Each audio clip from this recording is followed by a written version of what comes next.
Olá pessoal, sejam bem-vindos à aula 8 do módulo 2, referente a encontrar zeros de funções do nosso curso de cálculo numérico. Nessa aula, pessoal, eu vou abordar o método da bissecção, os desenvolvimentos teóricos que são necessários para e sim a gente poder implementar o código em Python. Eu tinha prometido, sei disso, peço desculpas, que a gente ia começar a botar a mão na massa, mas antes a gente precisa entender como que funciona o método da bissecção para depois gerar o código em Python, senão não vai dar certo.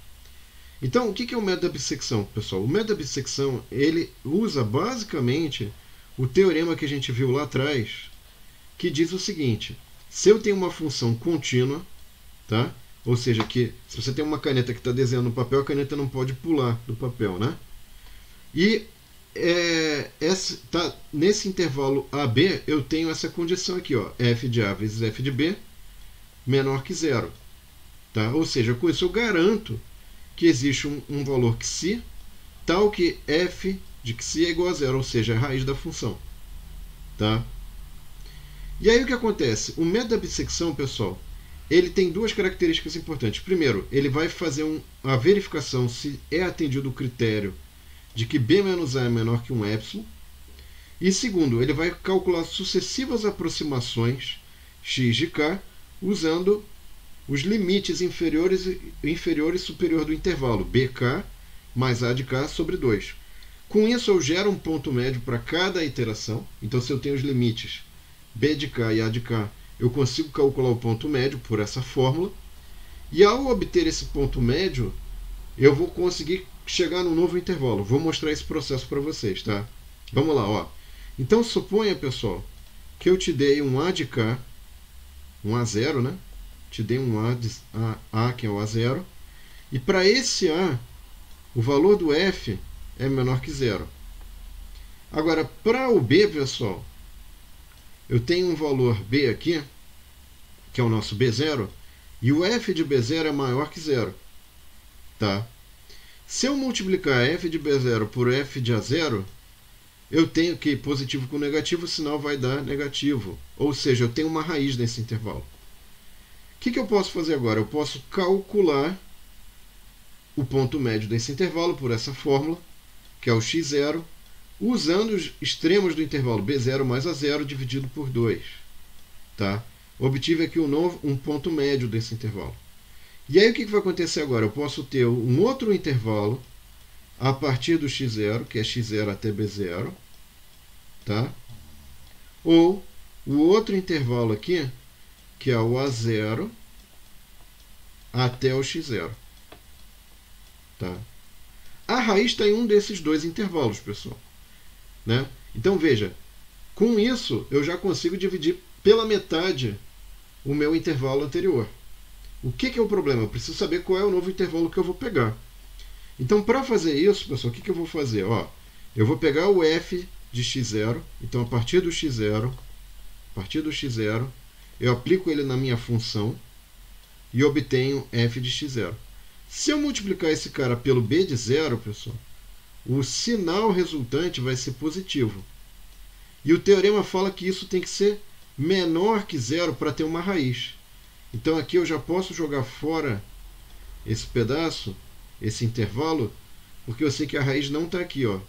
Então, fazendo uma conta, sem precisar de gráfico, eu consigo saber em que subintervalo novo eu vou ter a raiz.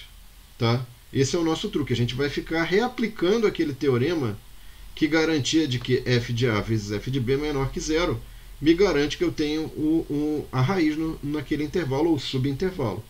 Tá? Então, com isso, eu vou fazer o que agora? Eu substituir o limite superior.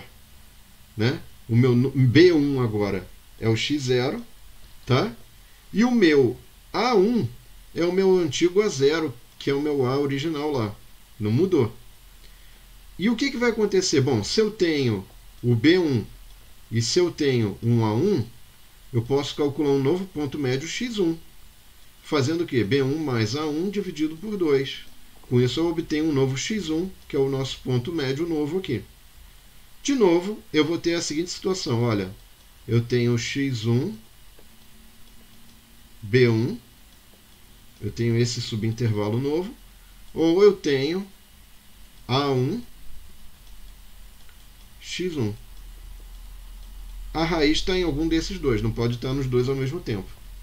Então o que eu faço? Eu pego o x1, calculo o f de x1. Se der menor que zero, pessoal, então quando eu multiplicar por b de 1, como aqui é negativo e positivo, o produto desses dois f's aqui de b1 e x1 vai dar negativo também. Então eu vou fazer a opção por qual intervalo? Pelo intervalo no qual o teorema me dá que eu tenho a raiz, que é o x1b1. E o outro eu jogo fora, ou seja, eu jogo fora esse cara, e esse x1 aqui passa a ser o novo A1, tá? O novo A2, aliás, que é o que eu faço. Então agora o novo A2 vai ser o x1, o B2 vai ser o B1 que eu tinha antes.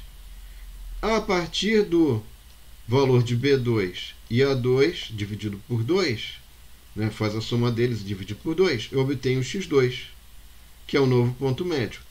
E vou aplicando isso até que o meu critério ali de parada, de precisão, seja atendido. Tá? Com isso, então, pessoal, eu já entendi o mecanismo que eu preciso construir, que eu preciso realizar para construir o código em Python. Que o código em Python nada mais é do que entender a lógica de processo, quais são os passos que eu devo realizar para que eu consiga chegar no resultado. Então não adianta ir para o algoritmo, não adianta ir para o código em Python se eu não entendi esses passos, se eu não entendi esse processo. Tá? Na próxima aula, então, pessoal, eu vou fazer o seguinte. Na aula 9, a gente vai ver melhor alguns elementos, né? A gente vai pegar um exemplo numérico e a partir desse exemplo numérico a gente vai colocando os elementos que são necessários para a construção do código em Python, do método da bissecção. Tá?